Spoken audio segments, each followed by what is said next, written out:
اعوذ باللہ من الشیطان الرجیم بسم اللہ الرحمن الرحیم۔ السلام علیکم۔ سورہ البقرہ کی تفسیر جاری ہے، لیکن اس تفسیر کو آج کنٹینیو کرنے سے پہلے میں ایک بہت خوبصورت حدیث آپ کے ساتھ شیئر کروں گی۔ حضور صلی اللہ علیہ وآلہ وسلم نے فرمایا کہ جس نے قرآن پاک کی پہلی 7 سورہ کو اچھی طرح سے پڑھ لیا اور سمجھ لیا تو وہ عالم ہو گیا، یعنی کہ اس کے پاس دین کا جو علم ہے اس کو وہ مل گیا، اس کے پاس آ گیا علم۔ اب اس میں یہ ہے کہ جو قرآن پاک کی پہلی 7 صورتیں ہیں وہ واقعی ہی بہت ایکسٹینسو بھی ہیں، اور ان میں اللہ تعالیٰ نے احکامات بھی بیان کر دیے، ان میں ساری ڈیٹیلز جو دین اسلام کے لیے ضروری ہیں کسی انسان کے جاننے کے لیے وہ تمام موجود ہیں۔ تو اگر ایک انسان سچے دل سے ان صورتوں کو سمجھ لے اور ان پہ تدبر کر لے تو اس کا مطلب ہے کہ اس نے ایمان کو بھی پا لیا اور اس نے جو ہے علم کو بھی حاصل کر لیا۔ تو اب ہم آگے شروع کرتے ہیں۔ آج ہم نے 112 آیات پڑھ لی ہیں۔ آگے اللہ تعالیٰ ارشاد فرماتے ہیں وَقَالَتِ الْيَهُودُ لَيْسَتِ النَّصَارَىٰ عَلَىٰ شَيْءٍ وَقَالَتِ النَّصَارَىٰ لَيْسَتِ الْيَهُودُ عَلَىٰ شَيْءٍ وَهُمْ يَتْلُونَ الْكِتَابَ كَذَٰلِكَ قَالَ الَّذِينَ لَا يَعْلَمُونَ مِثْلَ قَوْلِهِمْ فَاللَّهُ يَحْكُمُ بَيْنَهُمْ يَوْمَ الْقِيَامَةِ فِيمَا كَانُوا فِيهِ يَخْتَلِفُونَ۔ اور یہود کہتے ہیں کہ نصرانیوں کی بنیاد کسی شے یعنی صحیح عقیدے پر نہیں، اور نصرانی کہتے ہیں کہ یہودیوں کی بنیاد کسی شے پر نہیں، حالانکہ وہ سب اللہ کی نازل کردہ کتاب پڑھتے ہیں۔ اسی طرح وہ مشرک لوگ جن کے پاس سرے سے کوئی آسمانی علم ہی نہیں وہ بھی انہی جیسی بات کرتے ہیں، بس اللہ ان کے درمیان قیامت کے دن اس معاملے میں خود ہی فیصلہ فرما دے گا جس میں وہ اختلاف کرتے رہتے ہیں۔ اب جو یہ آیت ہے اس کا شان نزول یہ ہے، اس میں مختلف آراء ہیں مختلف علماء کرام کی۔ ایک گروپ جو ہے وہ یہ کہتا ہے کہ اس کا شان نزول یہ ہے کہ کچھ عیسائی جو تھے وہ حضور صلی اللہ علیہ وسلم کی خدمت میں حاضر ہوئے، اور پھر وہاں پہ کچھ یہود علماء بھی آئے اور دونوں میں بحث ہو گئی۔ یہود نے انجیل اور عیسیٰ علیہ السلام کا انکار کیا، اور عیسائیوں نے جو ہے حضرت موسیٰ علیہ السلام کا اور تورات کا انکار کیا۔ اسی لیے یہ آیت پھر نازل ہوئی کہ یہ دونوں جو ایک دوسرے سے بحث کرتے ہیں ایک دوسرے کو غلط کہتے ہیں۔ دونوں کا انکار کرنا غلط ہے کیونکہ دونوں کتابوں میں تصدیق کی گئی ہے، اور مشرکین جو ہیں ان کو یہاں پہ دیکھیں کہا گیا ہے کہ جو بے علم ہے وہ بھی انکار کرتے ہیں، وہ بھی کیا کہتے ہیں، وہ کہتے ہیں جس کی کوئی بنیاد نہیں ہے، یعنی کہ وہ بھی مشرکین اس سے مراد ہے، مشرکین کو جاہل کہا گیا ہے، جو بے علم کا ورڈ اس میں استعمال ہوا ہے کیونکہ وہ اہل کتاب نہ تھے، ان پہ کوئی کتاب پہلے نازل نہیں ہوئی ہوئی تھی، اس لیے ان کو جاہل کہا گیا۔ اب اس میں ایک اور بات یہ بھی ہے کہ یہود جو تھے اس سے مراد یہ بھی ہو سکتی ہے کیونکہ دیکھیں اللہ تعالیٰ نے یہ کہا نا کہ ان کے عقیدے کچھ اس طرح کے ہیں کہ یہود کا عقیدہ کچھ ایسا ہے جو کہ صحیح نہیں ہے، اور نصرانیوں کا بھی صحیح نہیں ہے، دونوں ایک دوسرے کے عقیدوں کے بارے میں غلط کہتے ہیں۔ تو اس سے مراد یہ بھی ہے کہ یہود جو ہیں عزیر علیہ السلام ایک پیغمبر تھے اللہ کے، ان کے بارے میں کہتے تھے کہ نعوذ باللہ معاذ اللہ وہ اللہ کے بیٹے ہیں، اور عیسیٰ علیہ السلام کے بارے میں عیسائی اس طرح کا عقیدہ رکھتے تھے۔ تو اللہ تعالیٰ فرما رہے ہیں کہ یہ دونوں کا غلط عقیدہ ہے، دونوں اس طرح کی باتیں کرتے ہیں اور ایک دوسرے کے عقیدے کو بھی غلط کہتے ہیں، حالانکہ جو تورات تھی اس میں عیسیٰ علیہ السلام کے بارے میں بھی باتیں موجود تھیں کہ وہ ایک پیغمبر آئیں گے، اور عیسیٰ علیہ السلام جو تھے اصل میں وہ بنی اسرائیل پر ہی نازل ہوئے تھے۔ بنی اسرائیل کے اوپر جو آخری پیغمبر آئے تھے ان میں وہ عیسیٰ علیہ السلام تھے، وہ یہود پر ہی نازل ہوئے، لیکن جو پھر ان کو ماننے والے لوگ تھے جنہوں نے ان پر ایمان لایا تھا وہ حواری ہوئے، وہ پھر عیسائی بن گئے، مطلب وہ پھر ان کا ایک الگ وہ ہو گیا۔ اور یہود جو تھے وہ حضرت عیسیٰ علیہ السلام سے بہت دشمنی رکھتے تھے اور ان کے قتل کے در پہ ہوتے تھے، جس کی وجہ سے اللہ تعالیٰ نے انہیں آسمان پر اٹھا لیا تھا۔ تو یہ ایک تو ہو گئی یہ بات۔ دوسری بات یہ کہ جو نصرانی یعنی کہ عیسائی ہوتے ہیں وہ بھی کیا کرتے تھے، وہ یہود کو غلط کہتے تھے، حالانکہ ان کی کتاب جو انجیل تھی اس میں تورات کی اور موسیٰ علیہ السلام کی تصدیق کی گئی تھی، اور جو پیغمبر پہلے نازل ہوئے ان کے بارے میں تھا، لیکن اس کے باوجود وہ ان چیزوں کو ڈینائی کرتے تھے۔ اس سے ہمیں یہ سمجھ آتی ہے کہ جو کتاب ہے اس میں سے چیزیں پڑھنے کے بعد ان کو ڈینائی کرنا اللہ کو سخت ناپسند ہے، اور یہ بہت بڑی حکم عدولی ہے اور یہ بہت بڑی بے ایمانی ہے۔ تو ایک انسان جس کو اللہ کے احکامات کا پتہ ہو اور اس نے اللہ کی کتاب کو پڑھا ہو، پھر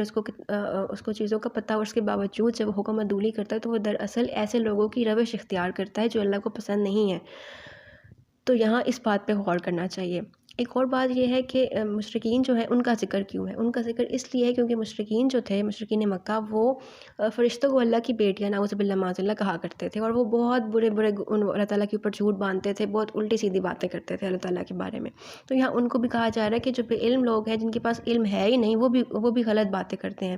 ایسی باتیں کرتے ہیں کہ انہیں علم نہیں ہے کہ وہ کیا کہہ رہے ہیں اللہ کے بارے میں۔ اس سے ہمیں پتہ چلتا ہے کہ اللہ کے اوپر خود سے انسان کوئی ایسی بات کہے تو یہ بہت بڑی غلط بات بات ہے۔ اور پھر اللہ نے یہ فرمایا کہ اللہ تعالیٰ جو ہے قیامت کے دن اس معاملے کا خود ہی فیصلہ کرے گا کہ کون ٹھیک ہے، اور جو وہ اختلاف کرتے ہیں وہ سارے اللہ تعالیٰ ٹھیک کر دیں گے۔ اس میں ایک اور بات ہمیں یہ سمجھ آتی ہے کہ دنیا میں جیسے دیکھیں، ایک تو یہاں پہ تو ایک اسپیسیفک چیز کا ذکر ہے نا، لیکن اکثر کیا ہوتا ہے کوئی انسان حق پہ ہوتا ہے اور کوئی جو ہے وہ ناحق کوئی بات کہہ رہا ہوتا ہے، ہمیں سمجھ نہیں آتی کہ کون صحیح ہے، صحیح کیا ہے، غلط کیا ہے۔ لیکن اللہ تعالیٰ قیامت کے دن ہمارے تمام معاملات جو ہیں نا وہ اللہ کے حضور لوٹائے جائیں گے، ہم خود اللہ کے حضور لوٹائے جائیں گے۔ ہماری جو جانیں ہیں ہمارے جسموں میں، یہ اللہ کی امانت ہیں اور انہوں نے لوٹ کر جانا ہے اپنے اصل کے پاس۔ تو اللہ تعالیٰ خود ہی پھر اس دن جو ہے وہ فیصلہ کر دیں گے ہر چیز کے بارے میں۔ تو اگر دنیا میں انسان کے ساتھ کسی قسم کی کوئی زیادتی ہوتی ہے، کوئی کچھ غلط ہوتا ہے، تو اس کو پریشان نہیں ہونا چاہیے، بلکہ اللہ پر توکل رکھنا چاہیے۔ اگر دنیا میں لوگ آپ کو غلط کہتے ہیں، غلط سمجھتے ہیں، پراپر نہیں سمجھتے، یا جو بھی آپ کی ایفرٹس کی کوئی وہ نہیں ہے، تو اس میں آپ کو پریشان نہیں ہونا، بلکہ اللہ پہ توکل رکھنا ہے، کیونکہ اللہ تعالیٰ قیامت کے دن سب چیزوں کا فیصلہ کر دیں گے۔ اگر آپ کو لگتا ہے کہ کوئی چیز غلط ہو رہی ہے تو آپ اس کو نگلیکٹ کر دیں صرف اللہ کی خاطر۔ جب اللہ کی خاطر دل میں نیت رکھ کے آپ اس طرح کرتے ہیں نا تو اس کا ثواب زیادہ ملتا ہے۔ اللہ کے لیے جب اپنے آپ کو انسان خالص کر کے چلتا ہے نا تو اس کو ثواب بہت زیادہ ملتا ہے، اور اللہ تعالیٰ نیکیوں کے مواقع اور زیادہ دیتے ہیں۔ آگے ارشاد فرمایا، وَمَنْ أَظْلَمُ مِمَّنْ مَنَعَ مَسَاجِدَ اللَّهِ أَنْ يُذْكَرَ فِيهَا اسْمُهُ وَسَعَىٰ فِي خَرَابِهَا أُولَٰئِكَ مَا كَانَ لَهُمْ أَنْ يَدْخُلُوهَا إِلَّا خَائِفِينَ لَهُمْ فِي الدُّنْيَا خِزْيٌ وَلَهُمْ فِي الْآخِرَةِ عَذَابٌ عَظِيمٌ۔ اب اس آیت میں اللہ تعالیٰ فرماتے ہیں، اور اس شخص سے بڑھ کر کون ظالم ہوگا جو اللہ کی مسجدوں میں اس کے نام کا ذکر کیے جانے سے روک دے اور انہیں ویران کرنے کی کوشش کرے۔ انہیں ایسا کرنا مناسب نہ تھا کہ مسجدوں میں داخل ہوتے مگر ڈرتے ہوئے، ان کے لیے دنیا میں بھی ذلت ہے اور ان کے لیے آخرت میں بھی بڑا عذاب ہے۔ اب اللہ تعالیٰ نے یہاں پر کن لوگوں کے بارے میں بتایا ہے جو کہ لوگوں کو مسجدوں میں ذکر کرنے سے روکتے ہیں۔ اللہ تعالیٰ نے کہا ہے کہ اس سے بڑھ کر ظالم اور کون ہوگا جو اللہ کی مسجدوں میں، جو اللہ کی ذکر کی جگہ ہے، وہاں پہ لوگوں کو اللہ کا ذکر کرنے سے روکتا ہے۔ اب اس میں بھی مختلف آراء ہیں علماء دین کی۔ ایک گروہ جو ہے وہ یہ کہتا ہے کہ یہ آیت جو ہے یہ نصرانیوں یعنی کہ عیسائیوں کے لیے نازل ہوئی تھی۔ انہوں نے بیت المقدس میں جو مسجد اقصیٰ ہے وہاں پہ انہوں نے کیا کیا تھا، بہت بے حرمتی کی تھی، وہاں انہوں نے خنزیر ذبح کیے تھے، اور یہ معاملہ حضرت عمر فاروق کے زمانے تک گیا تھا، اور وہاں جو ہے لوگوں کو نماز اور عبادت کرنے کے لیے بالکل وہ پرمیشن نہیں دیتے تھے۔ حضرت عمر کے دور میں ہی وہاں عبادت شروع ہوئی تھی، اور اگر کوئی شخص نمازیوں کی تعداد میں کمی کا باعث بنے کسی بھی طریقے سے تو یہ بہت غلط بات ہے اور وہ بہت گنہگار ہو جاتا ہے۔ اور اس کے علاوہ یہ ہمیں خیال رکھنا چاہیے کہ کسی بھی مسجد کو توڑ کر وہاں کچھ اور بنا دینا یہ اللہ کو سخت ناپسند ہے۔ بے شک ایک خراب حالت کی مسجد بھی ہے نا، اس کو توڑ کے کچھ اور نہیں بنانا چاہیے، بلکہ آپ یہ کر سکتے ہیں کہ اس کی مرمت کرا دیں، یا اس کے بجائے آپ ایک اور بڑی مسجد وہاں بنا دیں، لیکن مسجد کے لیے جو جگہ ہوتی ہے اس میں مسجد ہی ہوتی ہے، اور کچھ بھی بنانا سخت گناہ ہے۔ اور یہ کہ اور یہ بھی ہے کہ کوئی بہت بڑی مسجد بنانے کے لیے چھوٹی مسجد کو ختم کرنا بھی غلط ہے کچھ علماء کرام کے نزدیک، لہٰذا اس سے بھی بچنا چاہیے۔ اور پھر یہ کہ مسجد حرام میں جو ہے نا، مسجد جو بیت اللہ ہے، اللہ تعالیٰ کا گھر، وہاں پہ کفار کا داخل ہونا سخت ممنوع ہے، اور باقی جتنی بھی مساجد ہیں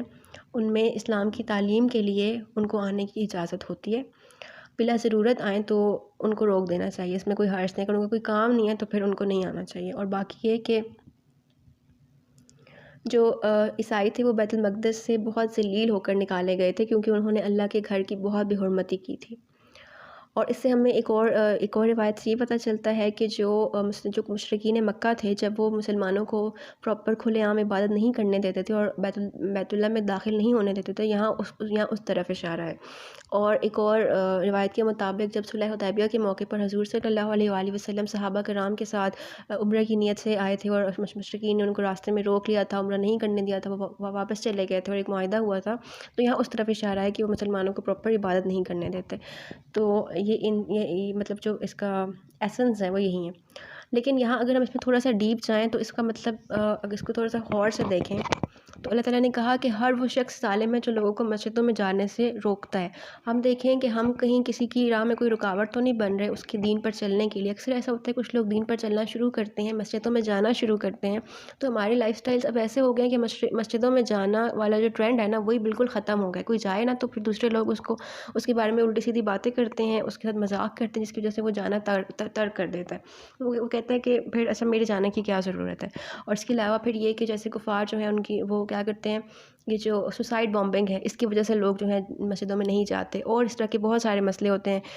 کہ جس کی وجہ سے مسلمان نہیں جاتے مسجدوں میں. تو اللہ نے کہا کہ جو میرے گھروں کو ویران کرتا ہے تو اس سے بڑا ظالم اور کون ہوگا.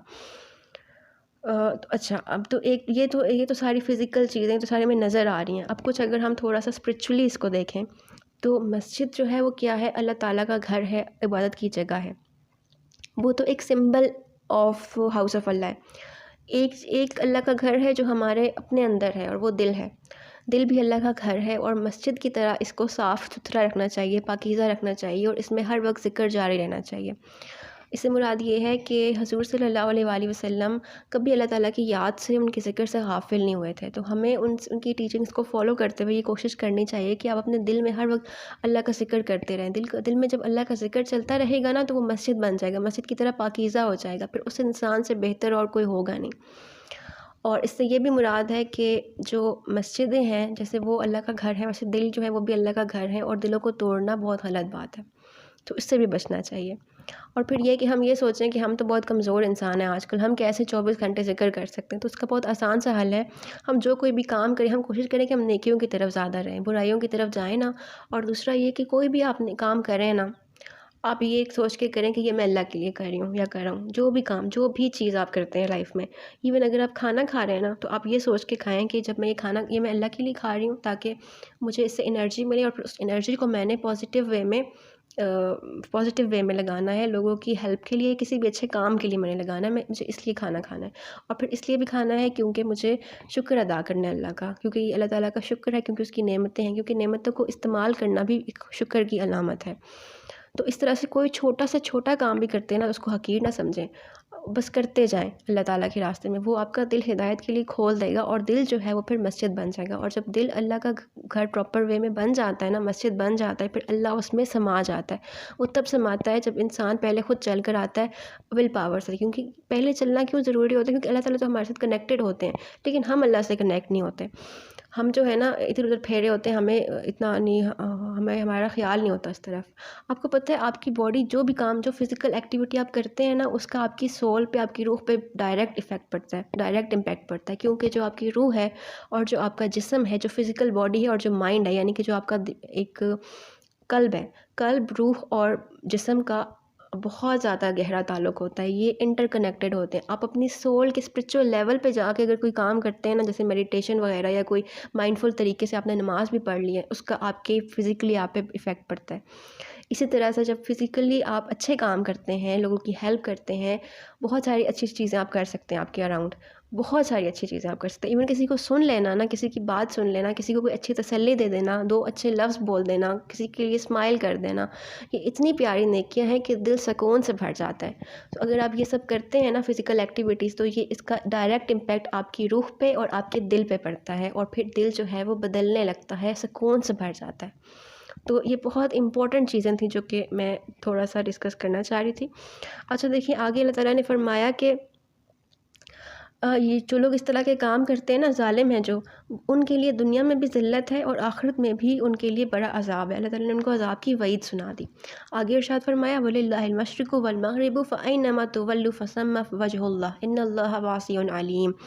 اور مشرق و مغرب سب اللہ ہی کا ہے، بس تم جدھر بھی رخ کرو ادھر ہی اللہ کی توجہ ہے، یعنی ہر سمت ہی اللہ کی ذات جلوہ گر ہے. بے شک اللہ بڑی وسعت والا، سب کچھ جاننے والا ہے.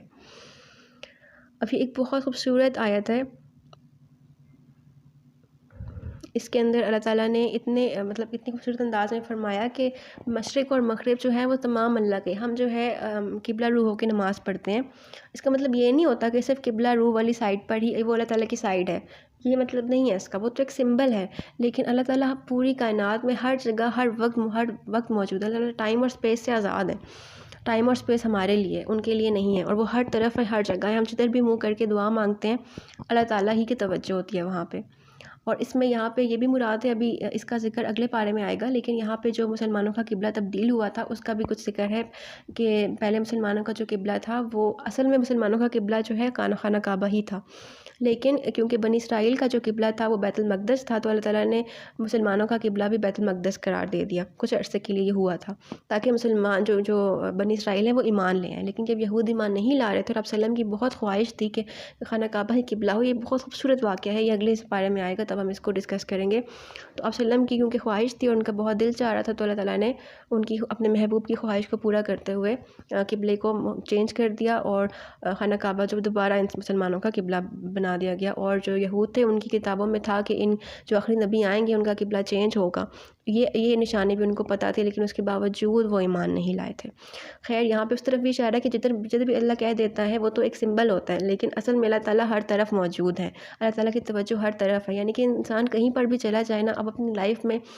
اگر آپ کو اپنی لائف بہت ڈارک محسوس ہوتی ہے نا کہ بہت ڈارکنس ہے اور دل میں سکون نہیں ہے اور بہت پریشانی ہے، پتہ نہیں کیا ہوگا، آپ کو وسوسے آتے ہیں، فیوچر کے اندیشے ہیں، کچھ سمجھ نہیں آ رہی کہ کیا ہے، تو پھر بھی یہ سوچیں کہ جہاں پہ ابھی آپ کی سوچ اٹک چکی ہے نا، اللہ تعالیٰ وہ سب جانتے ہیں، اللہ تعالیٰ کی توجہ ہر طرف ہے، اللہ تعالیٰ آپ کی روح کے اندر چھپی ہوئی تمام درد تمام اذیتوں سے واقف ہیں، تو آپ اللہ سے بات کریں، اس کے آگے سر بسجود ہوں اور اسی سے مانگیں کیونکہ وہی عطا کرنے والا ہے۔ اور پھر اس میں یہ بھی ہے کہ اللہ تعالیٰ نے یہ اتنی خوبصورت اللہ تعالیٰ کی صفات ہیں کہ بے شک اللہ بڑی وسعت والا سب کچھ جانے والا ہے، یعنی اللہ تعالیٰ جو ہے بہت کشادگی والا ہے، کشادگی دینے والا ہے، اللہ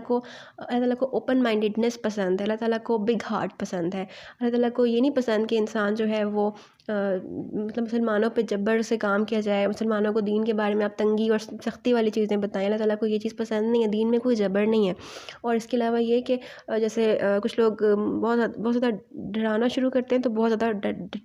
ڈرا دیتے ہیں اور امید بالکل ہی ختم کر دیتے ہیں، تو وہ بھی نہیں کرنا چاہیے۔ آپ وسلم کی ایک حدیث ہے جس کا مفہوم یہ ہے کہ give glad tidings to people, یعنی کہ لوگوں کو اچھی خبر سناؤ اور بری خبر نہ سناؤ اور ان کو کشادگی کی اچھی خوشی کی بات بتاؤ، تو یہ زیادہ پسندیدہ عمل ہے۔ تو انسان کو بھی اپنی لائف میں وسعت والا ہونا چاہیے، out of the box thinking والا مائنڈ سیٹ ہونا چاہیے انسان کا، اور ہر چیز کا جو ہے نا سلوشن ہوتا ہے، ہمیں بس پتہ نہیں ہوتا، ہم تھوڑی سی برین اسٹارمنگ نہیں کرتے، ہم اس پرابلم میں اٹک جاتے ہیں، پریشان ہو جاتے ہیں کہ پتہ نہیں کیا بنے گا، ورنہ ہر چیز کا سلوشن ہوتا ہے، اور اگر اس وقت نظر نہیں بھی آ رہا نا تو جو بیسٹ پاسبل وے نظر آتا ہے، جو بیسٹ پاسبل سلوشنز نظر آتے ہیں نا، ان پہ کام کرنا شروع کر دیں اللہ کا نام لے کے، انشاءاللہ سب ٹھیک ہو جائے گا۔ اور اللہ تعالیٰ نے یہ کہا کہ اللہ تعالیٰ جو ہے وہ سب کچھ جاننے والا ہے، ہر چیز کا علم رکھتے ہیں، ہم جو مرضی اللہ تعالیٰ سے چھپا بھی لینا ہم اسے چھپا نہیں سکتے، کیونکہ اللہ تعالیٰ ہر چیز کا علم رکھتے ہیں۔ اگر آپ کو لگتا ہے کہ آپ کی اذیتوں سے وہ واقف نہیں ہے یا وہ آپ کو بھول چکا ہے تو ایسا بالکل بھی نہیں ہے، اس کو آپ ہمیشہ یاد ہیں۔ اگر ہم اللہ تعالیٰ کے ساتھ اپنا ریلیشن شپ اسٹرانگ کر لیں تو اللہ تعالیٰ ہمارے سارے ریلیشن شپس کو ہمارے لیے بہتر کر دیتے ہیں۔ تو یہاں پر یہی تھا۔ اب اس کے علاوہ یہ کہ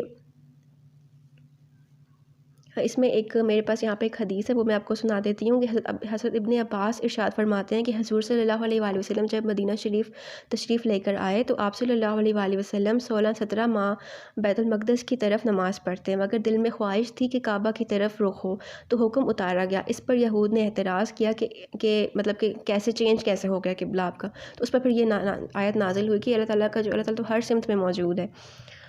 اور پھر اس کے علاوہ یہ ایک اور امپورٹنٹ مسئلہ ہے وہ میں بتا دیتی ہوں کہ اگر اکثر ایسے ہوتا ہے کہ ہم کہیں جاتے ہیں کسی جگہ پر، ہمیں قبلے کا نہیں پتہ ہوتا کہ نماز پڑھنے کا ٹائم ہوتا ہے اور قبلے کا پتہ نہیں ہوتا کہ قبلہ کے سائڈ پہ، کسی سے پوچھ بھی نہیں سکتے، کوئی اویلیبل نہیں ہوتا، یا ہمارے پاس کمپس نہیں ہوتا کہ ہم قبلہ دیکھ لیں ڈائریکشن اس کی، تو اس صورت میں کیا کرنا چاہیے؟ اس صورت میں جو علماء کرام ہیں وہ یہ کہتے ہیں کہ اجتہاد سے کام لینا چاہیے، یعنی کہ آپ اپنے دل سے پوچھیں، آپ کا دل جو کہتا ہے نا اس وقت، کہ اگر دل کہہ رہا ہے نا کہ کس طرف قبلہ ہو سکتا ہے، جو دل کہہ رہا ہو اس سے رخ کر کے نماز پڑھ لیں، آپ کی نماز قبول ہو جائے گی، مطلب ہو جاتی ہے نماز۔ آگے ارشاد فرمایا ہے وقالوا اتخذ اللہ ولدا سبحانہ بل لہ ما فی السماوات والارض وکل اللہ قانتون، اور وہ کہتے ہیں کہ اللہ نے اپنے لیے اولاد بنائی ہے، حالانکہ وہ اس سے پاک ہے، بلکہ جو کچھ آسمانوں اور زمین میں ہے سب اسی کی خلق اور ملک ہے، اور سب کے سب اس کے فرما بردار ہیں، یعنی کہ تمام مخلوق ہے اللہ تعالیٰ کی، جو نبی ہیں وہ بھی اللہ کی مخلوق ہیں۔ تو نبیوں کے بارے میں ایسا کہنا یا فرشتوں کے بارے میں کہنا، یہ سب غلط باتیں ہیں۔ اللہ تعالیٰ ان تمام چیزوں سے پاک ہے، وہ تمام آسمانوں اور زمین اور جو کچھ بھی اس میں ہے اس تمام کا مالک ہے، اور سارے اس کے فرما بردار ہیں۔ اب دیکھیں اللہ تعالیٰ نے یہ نہیں کہا کہ سارے انسان اس کے فرما بردار ہیں، اللہ تعالیٰ نے کہا سب اس کے فرما بردار ہیں۔ اچھا، اس سے کیا مراد ہے؟ ایک تو یہ کہ جتنے بھی اللہ تعالیٰ نے زیرو بنائے ہیں، جس میں مائکرو آرگنزم سے لے کر بڑے بڑے جائنٹ بیسٹ اور ساری بڑی چیزیں شامل ہیں، وہ تمام اللہ تعالیٰ کی فرما بردار ہیں۔ دوسری بات یہ کہ جو جتنی بھی جیسے دیکھیں نباتات ہیں نا یا جمادات ہیں، ماؤنٹینز ہو گئے اور ٹریز ہو گئے، جتنی بھی نیچر میں چیزیں ہیں وہ تمام بھی اللہ کی فرما بردار ہیں، اللہ تعالیٰ کے حکم سے کام کرتی ہیں۔ کلاؤڈز ہو گئے، بارش ہوتی ہے، یہ تمام جتنے پروسیسز ہیں۔ اس کے علاوہ جن چیزوں کو ہم نان لیونگ تھنگس کہتے ہیں، یعنی کہ پتھر ہو گئے، میٹلز ہو گئے ڈفرینٹ قسم کے، کوئلہ ہو گیا، مطلب بہت ساری چیزیں ہیں، ہم نام نہیں لے سکتے، بہت کچھ ہے۔ یہ تمام اللہ تعالیٰ نے کہا یہ ساری میری ملک ہے، میری بنائی ہوئی ہے، اللہ تعالیٰ کی بنائی ہوئی ہے، اور اللہ تعالیٰ کی اوبیڈینٹ ہے۔ تو اس میں اگر ایک بات سوچنے کی یہ ہے کہ ہم اللہ تعالیٰ کے کتنے اوبیڈینٹ ہیں۔ اب یہ ساری جن چیزوں کو ہم کہتے ہیں کہ ان میں عقل و شعور نہیں ہے، ہم انسانوں میں بڑا عقل و شعور ہے، تو ہم اللہ تعالیٰ کے کتنے اوبیڈینٹ ہیں، یہاں سے یہ پوائنٹ بھی ملتا ہے۔ اس کے علاوہ باقی وہی بات ہے جو میں نے آپ کو پہلے بتائی ہے کہ جو ڈفرینٹ قومیں تھیں وہ ڈفرینٹ نبیوں کے بارے میں تصور رکھتی تھیں کہ وہ اللہ کے بیٹے ہیں، تو اس لیے بھی یہ آیت نازل ہوئی تھی۔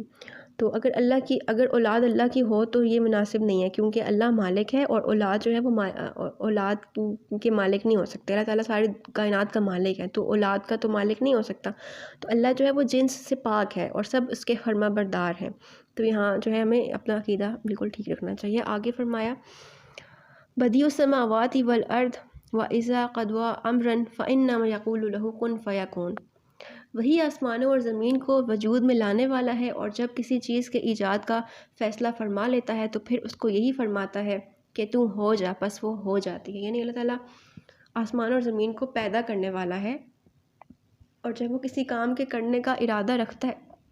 تو وہ صرف اس کو کن کہتا ہے اور چیزیں ہو جاتی ہیں۔ اچھا، اب اس میں ایک کنفیوژن ہے، اکثر لوگ کیا سمجھتے ہیں کہ پہلے اللہ تعالیٰ کسی کام کی نیت کرتے ہیں، پھر اس کا ارادہ بناتے ہیں، پھر اس کے بعد اس کے لیے کن کہتے ہیں، یعنی کہ اللہ تعالیٰ کلام سے کن کہہ کر جو ہے نا کہتے ہیں اور چیزیں تب وجود میں آتی ہیں، تب ہوتی ہیں۔ ایسا نہیں ہوتا، اللہ تعالیٰ کو کن نہیں کہنا پڑتا، اللہ تعالیٰ صرف ارادہ کرتے ہیں نا، جو اللہ تعالیٰ کا ارادہ ہے وہی کن ہے۔ جب اللہ تعالیٰ کسی کام کا ارادہ فرما لیتے ہیں تو بس وہ ہو جاتا ہے، اللہ تعالیٰ کو ایکسٹرا کن کہنے کی ضرورت نہیں پڑتی، کن ہی ارادہ ہے اللہ کا، اور ارادہ ہی کن ہے، دونوں ایک ہیں، تو یہ الگ الگ نہیں ہے۔ یہ اس بات کو انسان کو سمجھنا چاہیے۔ اور دوسری بات یہ کہ اللہ تعالیٰ جو ہے اس نے پہلی دفعہ پیدا کیا آسمان زمین کو، اور وہ چاہے تو ان کو اکھاڑ کے کچھ اور پیدا کر لے، یہ سب اس کی مرضی ہے۔ اور سب سے پہلے اللہ تعالیٰ نے آسمان اور زمین کو پیدا کیا تھا، پھر وہ 6 دن میں پیدا ہوئے، یہ قرآن میں اکثر ہمیں آتا ہے، ٹھیک ہے۔ اور اس کے بعد یہ کہ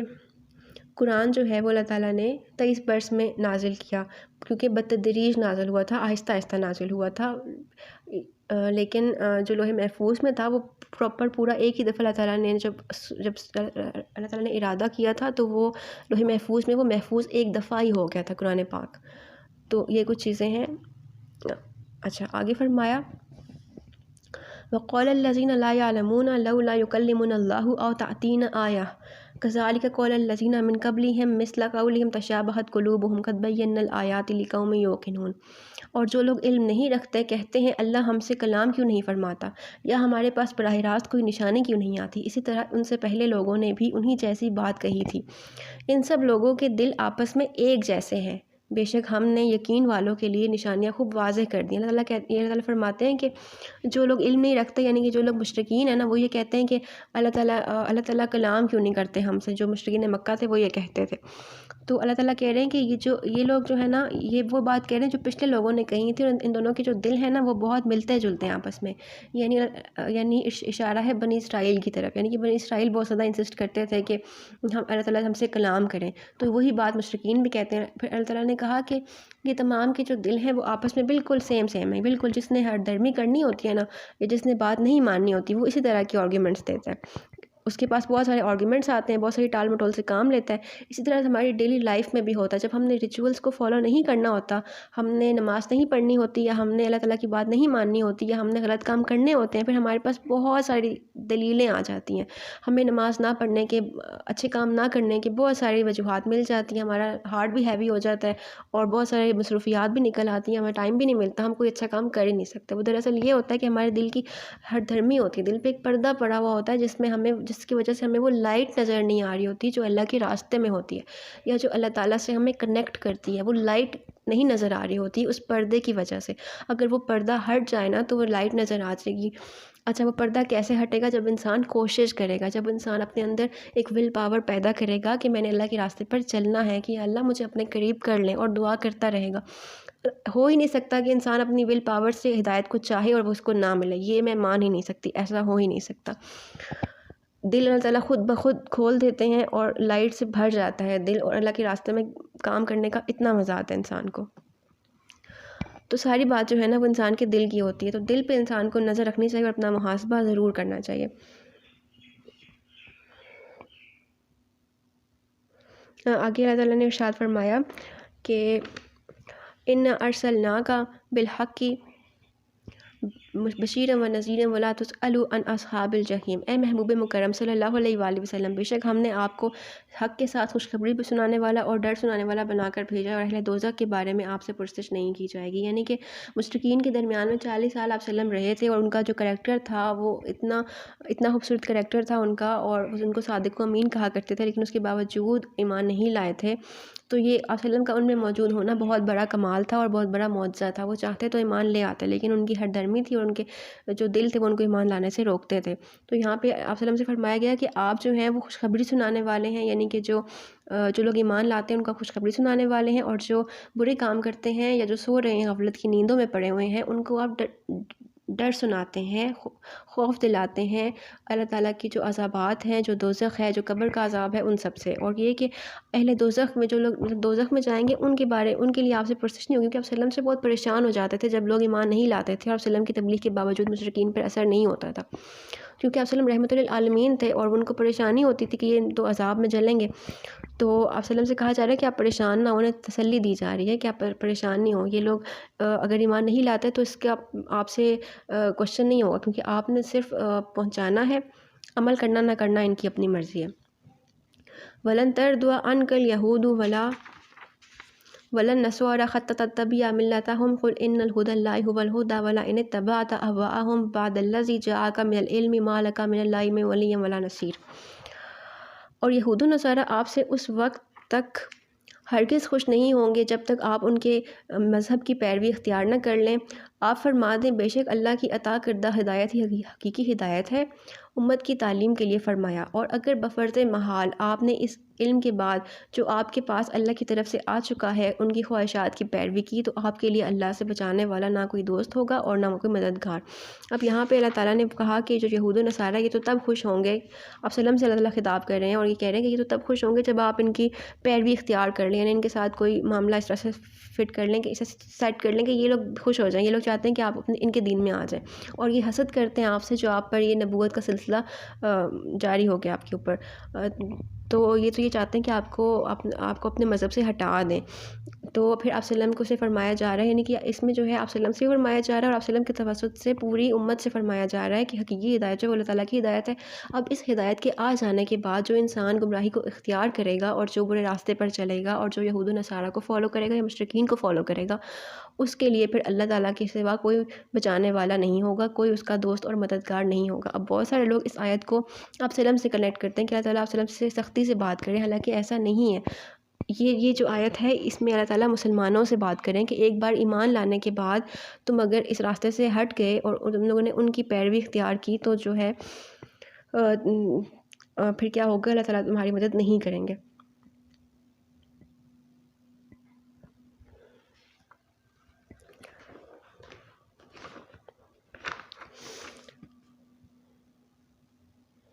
آخر ارشاد فرمایا الذین آتیناہم الکتاب یتلونہ حق تلاوتہ اولئک یؤمنون بہ ومن یکفر بہ فاولئک ھم الخاسرون۔ ایسے لوگ بھی ہیں جنہیں ہم نے کتاب دی، وہ اسے اس طرح پڑھتے ہیں جیسے پڑھنے کا حق ہے، وہی لوگ اس کتاب پر ایمان رکھتے ہیں، اور جو اس کا انکار کر رہے ہیں سو وہی لوگ نقصان اٹھانے والے ہیں۔ اب یہاں پہ اللہ تعالیٰ نے ان لوگوں کی مدح بیان فرمائی ہے جو اللہ تعالیٰ کی کتاب کو حق کے ساتھ تلاوت کرتے ہیں۔ اچھا، حق کے ساتھ تلاوت کرنے کا کیا مطلب ہے؟ یعنی کہ ایک عربی کا ٹیکسٹ ہے،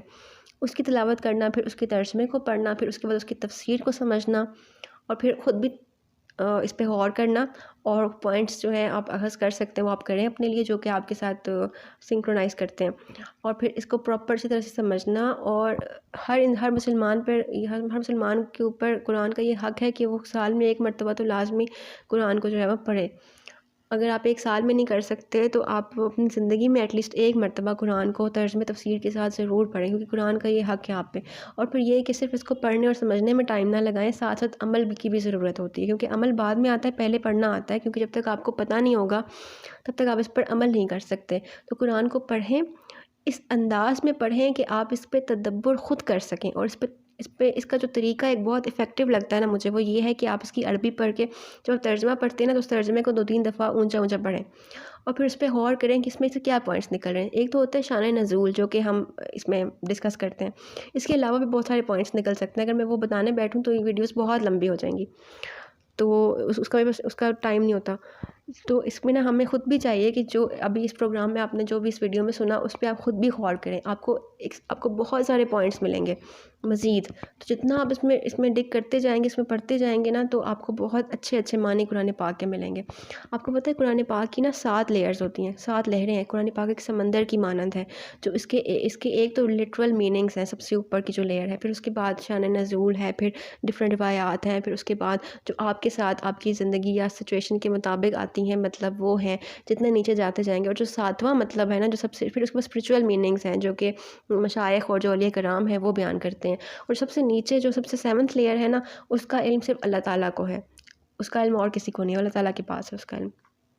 یا اس نے اپنے مرضی سے اپنے حبیب صلی اللہ علیہ وسلم کو عطا کیا ہو، تو وہ اللہ ہی بہتر جانتے ہیں۔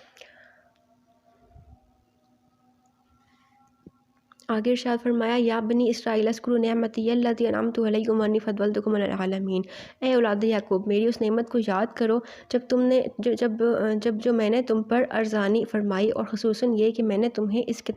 زمانے کے تمام لوگوں پر فضیلت عطا کی۔ یعنی اللہ تعالیٰ ان کو نعمتیں یاد دلا رہے ہیں۔ نعمت سے کیا ہوتا ہے؟ شکر بڑھتا ہے، اس لیے اللہ تعالیٰ ان کو بار بار نعمت یاد دلا رہے ہیں یہود کو، تاکہ وہ ایمان لے آئیں۔ اور اللہ تعالیٰ نے کہا کہ میں نے تمہیں تمام لوگوں پہ فضیلت دی، یعنی کہ یہ بہت لاڈلی قوم تھی اللہ کی، ان کے لیے مختلف پیغمبر آئے تھے، ان کے لیے اللہ تعالیٰ نے بہت ان پہ فضل بھی نازل کیے، ان کے اوپر بہت ساری کاؤنٹلیس اللہ تعالیٰ کی نعمتیں بھی نازل ہوئی، جن کا ہم تذکرہ پڑھ چکے ہیں۔ تو یہ بار بار یاد دلانے کا مقصد یہ ہے تاکہ وہ شکر ادا کریں۔ اچھا، اب یہاں ہمارے لیے کیا سبق ہے؟ ہمارے لیے یہ سبق ہے کہ ہمیں بھی نعمتوں کو کثرت سے یاد کرنا چاہیے۔ ہم ایسی سچویشنز یاد کرنی چاہیے جب ہم کچھ بھی نہیں تھے، جب کچھ بھی کر نہیں سکتے تھے، یا کسی پرابلم میں پھنسے ہوئے تھے، اللہ نے ہمیں اس پرابلم سے نکالا تھا۔ تو جس نے اس وقت نکالا تھا، یہاں تک پہنچایا ہے، وہ آگے بھی پہنچا دے گا، وہ ان پرابلمس میں سے بھی نکال دے گا۔ تو جب نعمتوں پہ آپ شکر ادا کرتے ہیں نا، اس سے نعمت بڑھتی ہے، اور جب مصیبتوں پہ زیادہ پریشان رہتے ہیں، اس سے مصیبت بڑھتی ہے، مصیبت میں برکت بڑھ جاتی ہے۔ یہ میں نے خود فیل کیا ہے، ایسا ہوتا ہے انسان کے ساتھ۔ تو آپ زیادہ سے زیادہ اپنی نعمتوں کا تذکرہ کریں، ان کے بارے میں اللہ سے شکر ادا کریں، خوش گمانی رکھیں اللہ سے اچھا گمان رکھنا بہت بڑی عبادت ہے، بہت بڑی نیکی ہے، اور یہ آپ کو اچھے راستے پر بھی لے جاتی ہے، اور یہ آپ کے دن بھی جو ہے نا بہت بدل دیتی ہے، آپ کے دل بدل دیتی ہے، آپ کے دن بدل دیتی ہے، آپ کو بہت ساری نعمتیں حاصل ہوتی ہیں جتنا آپ اللہ کا شکر ادا کرتے ہیں۔ اور ایک تو یہ کہ شکر کا طریقہ ایک تو یہ ہے کہ آپ عبادت کریں، دوسرا یہ ہے کہ آپ اللہ تعالیٰ کی نعمتوں پہ غور کرتے رہیں، اس کی صفات پہ غور کرتے رہیں، اور اس سے محبت رکھیں، اس سے اچھا گمان رکھیں، اپنی پرابلمس اس کے ساتھ شیئر کریں۔ اور پھر ایک طریقہ یہ ہے کہ جو نعمتیں اس نے عطا کی ہیں ان کا اچھا اور پازیٹیو استعمال کریں، اپنی انرجیز کو پازیٹیو وے میں استعمال کریں، اپنے مال کو، اپنی اولاد کی اچھی پرورش کریں، اس کی اچھی تربیت کریں، اس کو اللہ کی آشنائی دے دیں۔ یہ بہت بڑا احسان ہوتا ہے والدین کا اپنے بچوں پر، جب ان کو اپنے رب کی نا سچی محبت ان کے دل میں اگر ڈال دیں۔ اور اس کے علاوہ مطلب جو نعمتیں ہیں نا، بس ان کو اللہ کے لیے استعمال کرنا شروع کر دیں، ان میں برکت آ جائے گی۔ یہاں پر بس یہی ہے۔ تو آج کے لیے اتنا ہی۔ اللہ تعالیٰ سے دعا ہے کہ ہم سب کو ہدایت عطا کرے۔ وآخر الدعوانا الحمد للہ رب العالمین۔ اعوذ باللہ من الشیطان